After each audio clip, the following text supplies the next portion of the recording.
Welcome to Cortburg Speaks Retirement, an audio podcast about investing in the stock market, financial planning, money management, and retirement planning.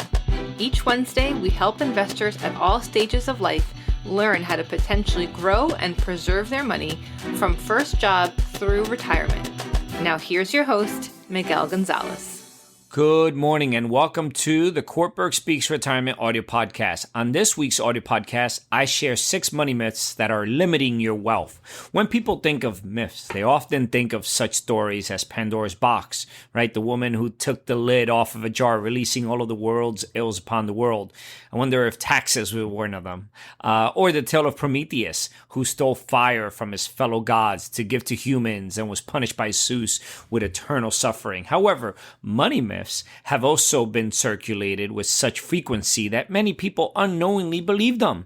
These myths also tend to restrict people's thinking regarding their money, which can potentially limit their wealth opportunities. Here, I share 6 myths that we want to bust. Hopefully, Zeus doesn't punish me for sharing them. Myth number 1 is investing in the stock market is too risky. Many are wary of investing in the stock market for fear that they will lose all of their money should the market dramatically take a turn for the worse. One way to mitigate this fear, manage your risks, is to have a diversified portfolio. Having a diverse portfolio involves a variety of stocks, ownership in different companies, and also owning several different kinds of investments, from stocks to bonds to short-term investments, to name a few.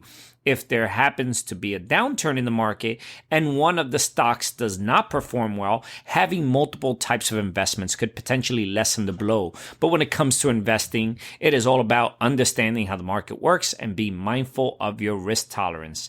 Another risk-aware method of investing in the stock market is to investing through exchange-traded funds or mutual funds, where your money is pooled with other investors and used to purchase securities.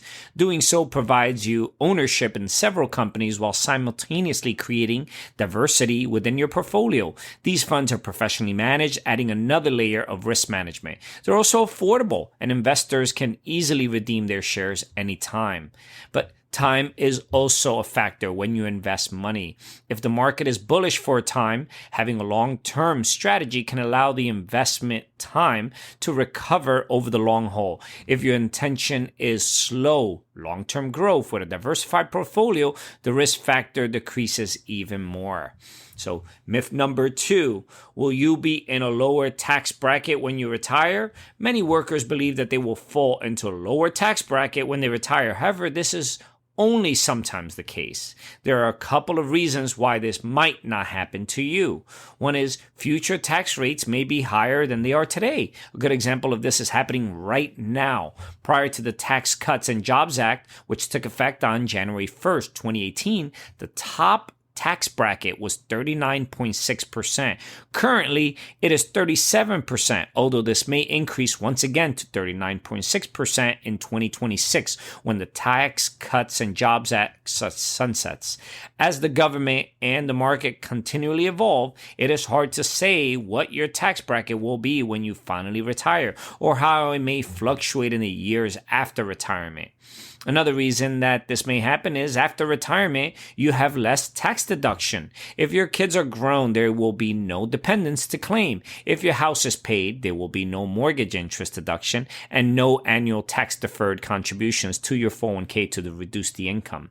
The other reason is that withdrawals from your retirement account can bump you into a higher marginal tax bracket. This is primarily a concern for individuals in the top tax bracket. When you withdraw from a retirement account, you do not pay higher taxes on your other income. Instead, you pay just on the retirement account withdrawal. However, consult with a financial professional and discuss how you can withdraw without exceeding your bracket's maximum. Myth number 3, you cannot contribute to an IRA after you retire. Even if you are retired, you could still contribute to a traditional or Roth IRA if you have earned income.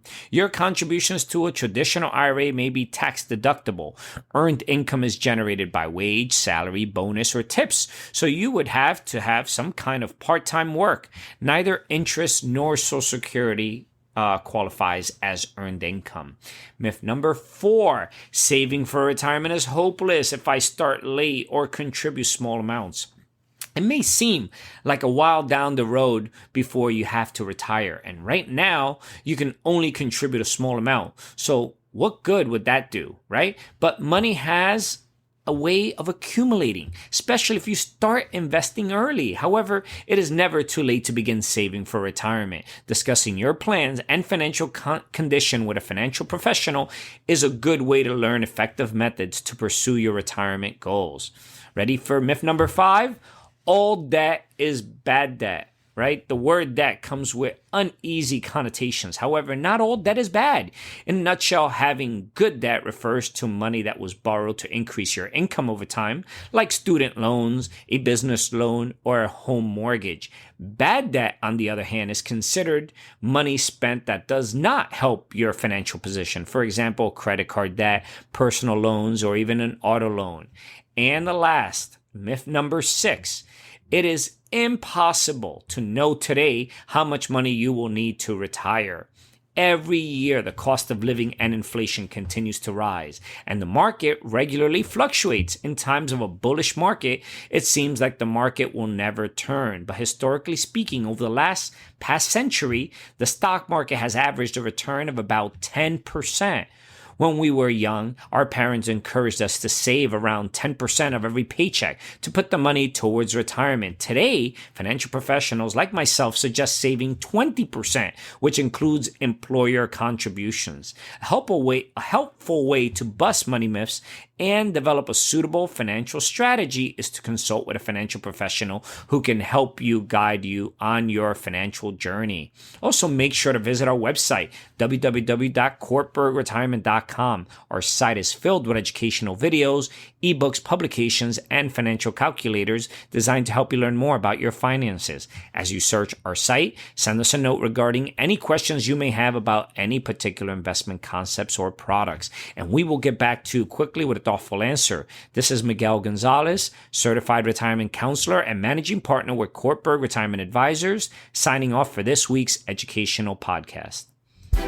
The opinions expressed and material provided are for general information and should not be considered a solicitation for the purchase or sale of any security. Opinions expressed are subject to change without notice and are not intended as investment advice or a solicitation for the purchase or sale of any security. Please consult your financial professional before making any investment decision. Securities offered through LPL Financial. Member FINRA SIPC.